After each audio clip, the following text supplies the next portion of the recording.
How to install vinyl plank flooring. Ready to give your floors a fresh, new look? Installing vinyl plank flooring is easier than you think. Let's walk through the steps together. Step 1. Preparation.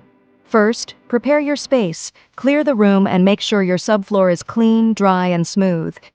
Step 2. Acclimate the planks. Next, let your vinyl planks acclimate to the room's temperature and humidity for about 48 hours. Step 3. Start laying the planks.